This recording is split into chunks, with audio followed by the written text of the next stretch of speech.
Now, if there's a football team in the Premier League whose legacy is known worldwide, then it's most likely Manchester United. Some of the greats of football like David Beckham, Cristiano Ronaldo and Alex Ferguson have been associated with this club in the past. There was a time when Red Devil fever swept across Asia and Africa. Manchester United had the highest fan following outside Europe. It was even declared the most popular football club in the world with a fan base of over 1 billion people. Apart from a big fan base, United have been a success at the Premier League. They have been crowned league champions a record 13 times. Their popularity is backed, of course, by their performance. However, this year has been a year full of hiccups for the Red Devils.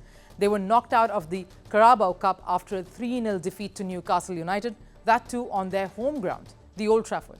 And they're on the brink of being knocked out of the Champions League. Once Premier League toppers are now sitting in the 6th position. At least 5 starters of the Red Devils have been sidelined due to injuries. Add to that, there's been a lot of chatter of lack of camaraderie and just plain bad blood in the locker room. There are reports that the players aren't happy with their manager, Erik ten Hag. There have been multiple instances that has been reported of Hag ruffling the feathers and there's being a growing rift between the manager and some of the players. So much so that there are camps in the locker room and growing dissent.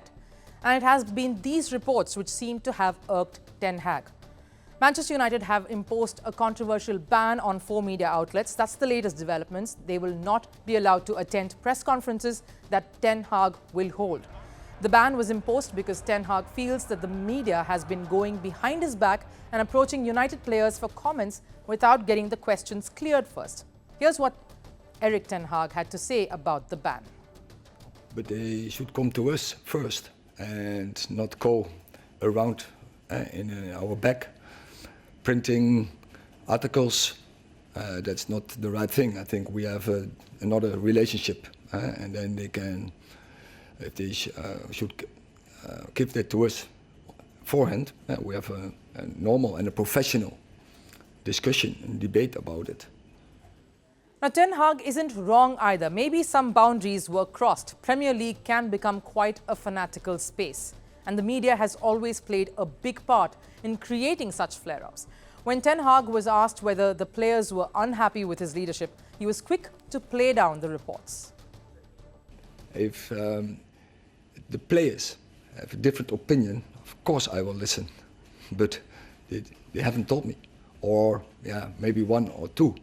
But it's about, so in general, so the majority, they want to play like this, proactive, dynamic, brave.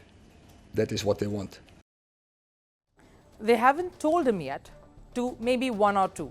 Quite a muddled response that from Hag.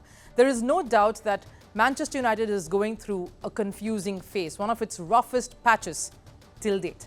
They have taken in young talent. The team culture is still developing.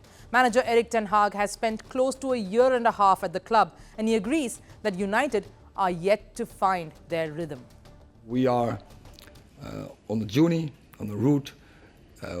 We know we are still in transition, but we are in the right direction. And you see it, like how we construct the team, how we develop the team, how the team is progressing, how young players coming in, and you see the potential, how they can contribute to very successful Manchester United for the future.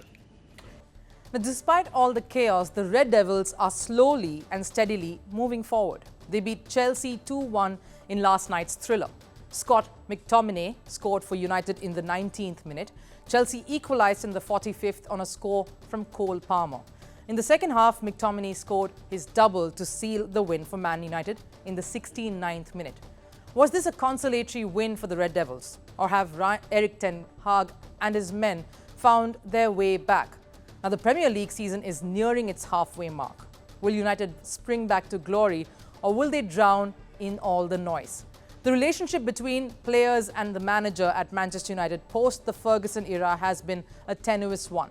The question is, will Erik ten Hag be able to stand his ground, douse the fire and forge something special that will eclipse all that's happened in his tenure so far?